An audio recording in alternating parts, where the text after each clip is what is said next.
Well folks, made it up to the off-grid property once again. It's Friday, about 5:30.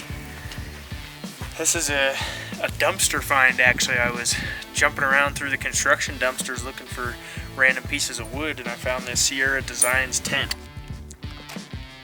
I have got to sharpen my chainsaw because I didn't get a chance to all week. This week, here we go. Punch this out.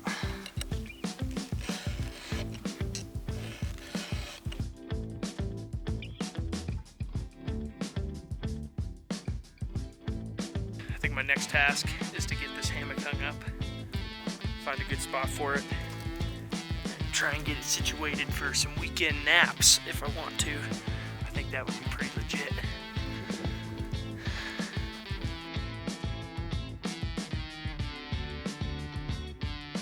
But I did find why it was probably in the dumpster, which is because the shock cord and all the poles is all just blown out. There's no elasticity to it, so it doesn't like draw the poles together, so they don't really want to stay together. Brandon made it. We're gonna head down the road. We're gonna get some buckets full of gravel that'll help our patio pavers up there kind of from settling, and then we're also gonna pick up some sand from down on another spot on the road. So we're kind of building this place with a little bit of this place. We're gonna look for some nice flat rocks to use in place of some of those patio bricks. And yeah, we're kicking off the weekend early. It's Friday night, 7 o'clock. We're working still. We're having chili dogs later, same as last week, and we got tacos on the menu later too. We love to, you know, mix it up on the meals around here. So here we go. This kind of gives a shot of the driveway. I'll show the little shenanigan of what we got to do to get the heck out of here in a big truck like this. So in a big truck, you pretty well got to come down this spot, and then you got to back all the way to our corner down here because there's nowhere to turn around to speak of. So you got to decently know how to back up and use your mirrors when you got a canopy like old Brandon does, and especially when the sun's coming this way and shooting your rear view camera. I'm sure y'all have been there. The Passport doesn't even have a rear view camera, but there's kind of a shot. Passport up there kind of gives you an idea of the elevation change, just, you know, between that and then the cabin's going to be even up here. So top of the hill. I managed to come up this way today and then head straight and then back in up there, but let's keep going and we'll show you the runaround. So Brandon has backed down this far. We're talking like 100 steps, folks. And then you got to kind of chicane into the little bit of a pull out that's right behind him. Hopefully he doesn't hit that tree. Oh yeah, he's got it. Look at him, he's a pro. So you got to back all the way in here. And then you got to pull down the steep freaking chute, which is nuts. And then when you get down there, the switchback in the bottom is too damn sharp. So you've got to back down the steepest part of the drive probably, which is luckily just a short section right here, and then back it into a little bit of a pull out down here, and then head straight down the driveway. And then you got to head up the road and then turn around and head back down the road because the road in front of the property is a little bit too crappy. Got about a cabin's worth of wood here, folks. I moved it up the other day all by hand from the switchback down here because my freaking truck got stuck, which was a nightmare. I was a little bit worried about having to spend the night up here.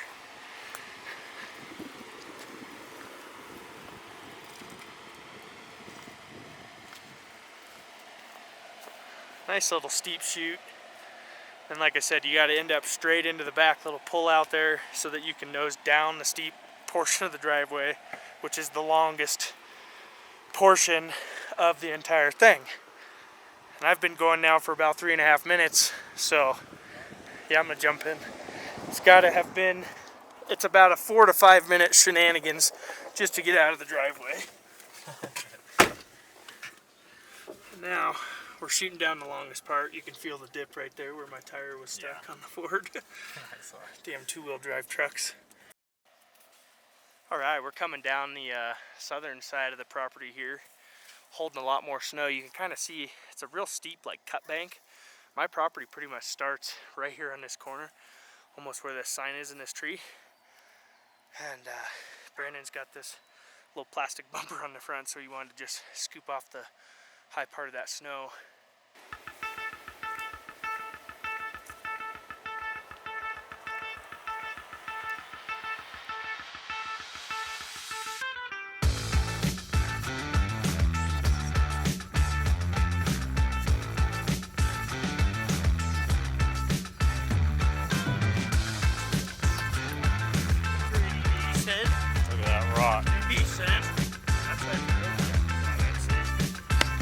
Put a nice 4x4 post coming down to stuff like this. Good old Mother Nature, I think, will provide some little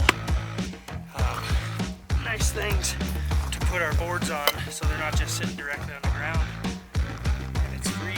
So, like I said earlier, we're going to build this place with a little bit of this place, and that makes me happy. Right there. If we need more, we know where to go.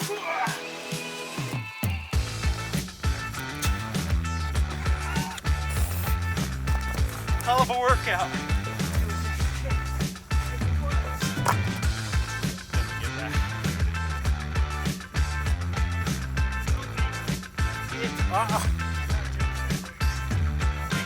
She's like, fight me, bitch.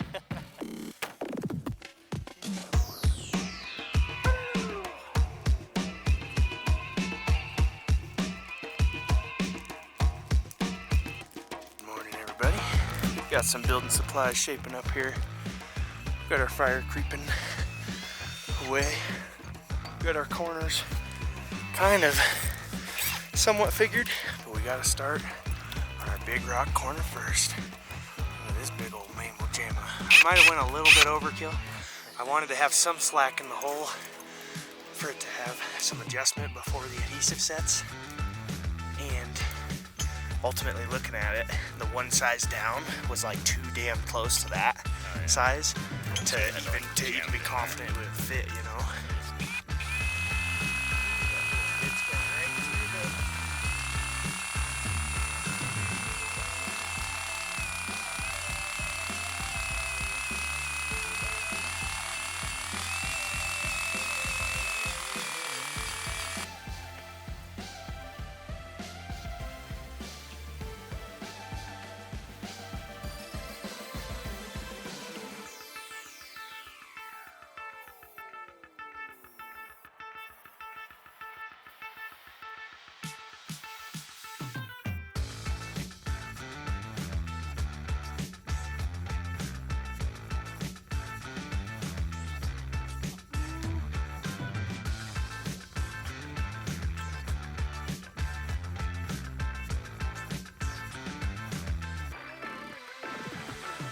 Four by 4 post right here in the corner. We're going to adhesive this into that rock, and hopefully this little bit heavier, a little bit more secure piece of, you know, material rather than a small like 8x8 patio, you know, brick essentially.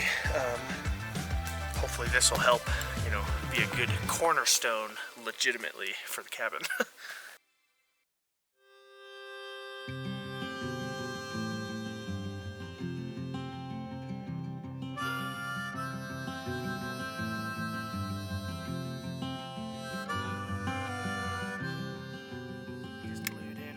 Upper post.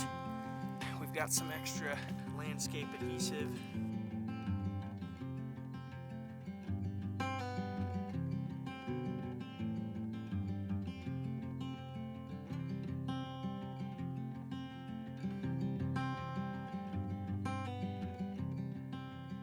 Our stubborn asses made a trip down over the steep side of the property here to the front road because there was some nice sifty sand that was on that side of things. So we decided we'd go get some of that, truck the buckets up the hill. It was a freaking heck of a load, but now that it's here, getting it spread out on all these rocks, and it's definitely smoothing out the top, compacting everything, making a nice solid little piece. So we're just kind of trying to get it close to level.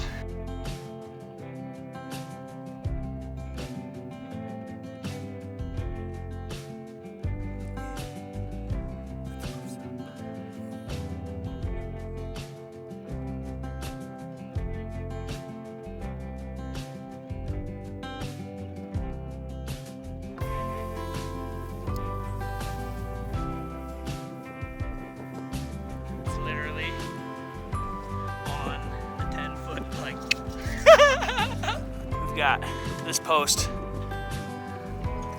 level on both sides. This handy dandy little post leveler.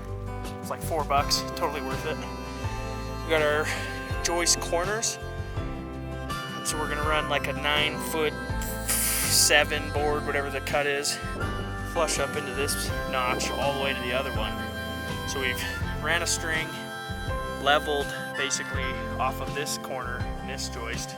And then we've just got these little kind of bogus little 2x4 scraps that are allowing us to just kind of brace some of this stuff. Damn, we should have maybe waited till after. Brandon decided we needed to rake this pile and burn it last night. Now we're trying to rake it out of our way, and it's the fucking wind direction is just totally screwing us today, blowing it right into our work zone. So we're dealing with it. We've got 3 corners, fairly leveled. We're down here at the big tree that fell across the road last weekend, and we're gonna do the neighborly thing and use the big saw that I got and try and spend an hour or two down here cleaning it up and getting out of the road so people can, drive in and out freely. I think that's the proper thing to do when you live out here in a wilderness type situation and you've got the tools to do the job. You just go ahead and go do the job. So that's what we're gonna be doing for the next hour. We'll get some B-roll.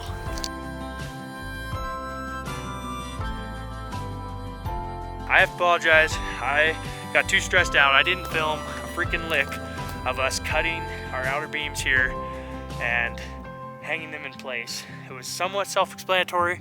We're kind of gonna do a lot of this tomorrow with the floor joists, but this outer square is kind of finally in place, which makes a big difference.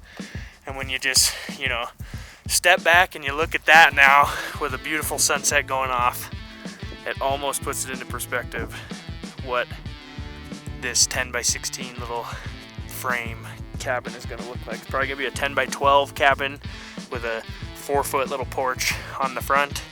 We're going to have to build some steps up to that son of a gun because that's pretty tall. And yeah, I'm stoked about it, man. There's going to be able to be a few feet of snow on the side and it's not going to be completely buried. We're feeling pretty accomplished, like we actually might have done something that isn't too shabby. So here's this 10x16 frame in the woods. It's quite beautiful if I'd say so myself. It's been a long day. We went and cut that tree out around lunchtime, a little after lunchtime actually, it was about 2 o'clock. We're not quitting until 8:30 tonight, so it's been a long full day, pretty much 16 hours with a little bit of mucking around during the day. We packed sand all the way up the hill. If we need to get more sand tomorrow, I'd say it's probably something worth doing, but we might drive and get it this time just because packing it up that hill is a bit ridiculous. Looks like Brandon's getting a campfire going. We're calling it an evening. We're gonna get tacos going. We're a little hangry. I'm fucking hangry at least, so we're gonna get to cooking and we'll pick up in the morning. We're gonna bang the rest of our joist nails in place on those hangers, and then we're gonna start measuring floor joists, making sure that they're all accurate and same length. We got to mark out 16 on center studs across there, and then next week we're pretty much ready to sheet that sucker. So it's been an awesome day, and can't thank Brandon enough for being here. He's awesome, and man, this is coming together fast while also being so enjoyable. So if anybody wants to go build a cabin in the woods, go do it. Good morning, everybody. We've got our floor joist boards moved up here. We're gonna do one last quick kind of rake job just to get the underneath portion of the cabin looking good and fresh for anybody who needs to crawl under there to potentially spray foam the bottom of the floor or do some repairs or who knows what. From what used to be just a couple poles floating in the air, now all of a sudden we've got a floating 10x16 soon to be floor joist decked. We'll probably bring the sheathing in next weekend. Plywood and lumber right now, as some people know, is at an all-time high. I've been collecting a bunch of wood from pallets, so pretty much every 4x4 post that you see, and then all of the little things that are holding them up currently, that's all pallet wood. We've got a bunch of pallet wood that we're going to use to make our knee wall. But when it comes to, you know, the bottom of your foundational support like this, I wasn't afraid to drop some coin and have good pressure treated lumber so that, you know, we could build level and square and straight and not have everything falling apart on us in a year or two because we tried to dick around and use pallet wood only. So Brandon's up here pretty much making sure that my pallet palace becomes a little bit more of a cabin, and he's doing a great job at it. I can't say thank you enough to him. And we got a little bit more work to do today. We're gonna go explode that tree later probably after we get some of these joists hung, which I don't think will take too long. So we'll keep the hyperlapse going this time. I again apologize for last night not getting the box framed in on view, because that would have been some good looking stuff for y'all to look at. What we're doing now is we're just hanging one kind of closer to the middle, because this one, when we measured, it was like a ½ inch off. So we think we got just a bit of a bow in our system, and we were thinking, you know, we'll just get one sucked up that we know it should be and close, and then hopefully that'll help all these little measurements be a little closer to the proper amount. But as you can see, floor joists are going in.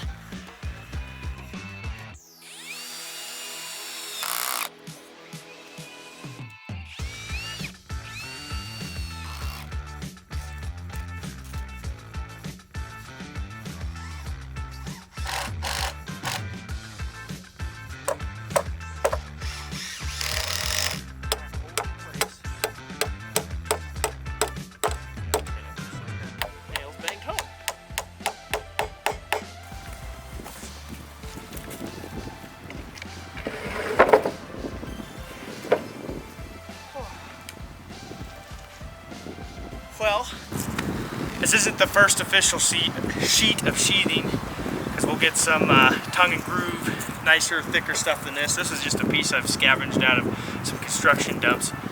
But we'll be able to use something like this for the sides, and this whole thing wasn't here at the start of this weekend, so to think that it's here now and to be able to sit on a piece of plywood or lay down, it feels like an incredibly, you know, amount of an accomplishment for one weekend. For now, it's getting late in the afternoon Sunday. We're trying to get out of here. We're gonna go try and explode this tree that we weren't able to get down yesterday. So for all of you people that have watched the video just to see that, we appreciate you staying this long.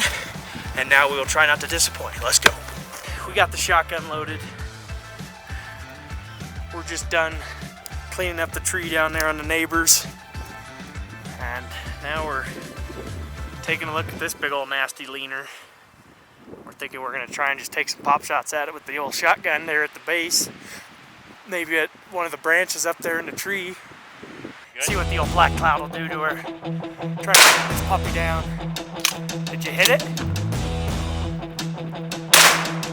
Oh yeah, you did. Just to the left of it, at least on the tree, it looked like I could see.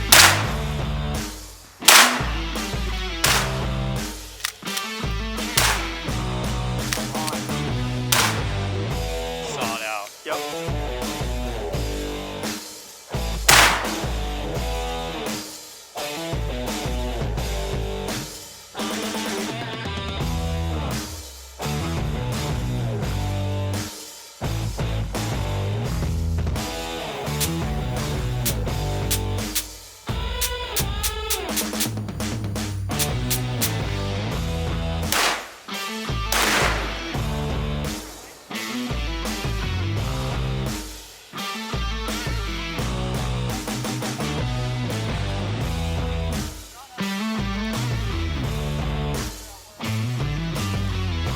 Alright, well, we gave it a blast with the Tanner 8. The old 223 unfortunately is not quite sighted in, so I keep missing the damn thing. And I finally hit it. Kind of running out of bullets for that gun. Kind of running out of shotgun shells. We've made the tree worse now, so now we're really hopeful that we can get it to come down so that we can deal with it at least, instead of leave a worse tree for somebody to have to deal with. So old Brando's gonna give him the last of the shotgun shells here. Come on, baby.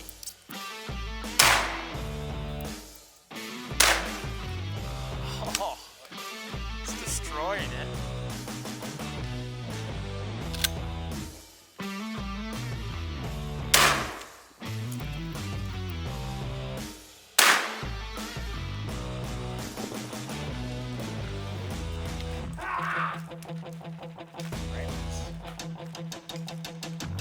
so close. Been trying to pull on this thing, and it just doesn't quite want to go. So I'm gonna try and chip away some of this wood.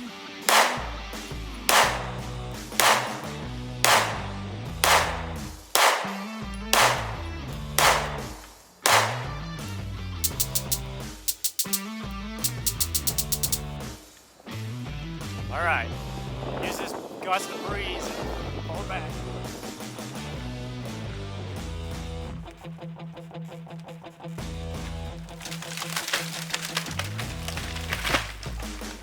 Woo! Getting $60 in ammo because we couldn't hit our tannerite. So we went to just chopping away apparently with 9mm. We got the main problem tree out of the way, so we're gonna buck it up, get it out of the way, and call that done, I guess.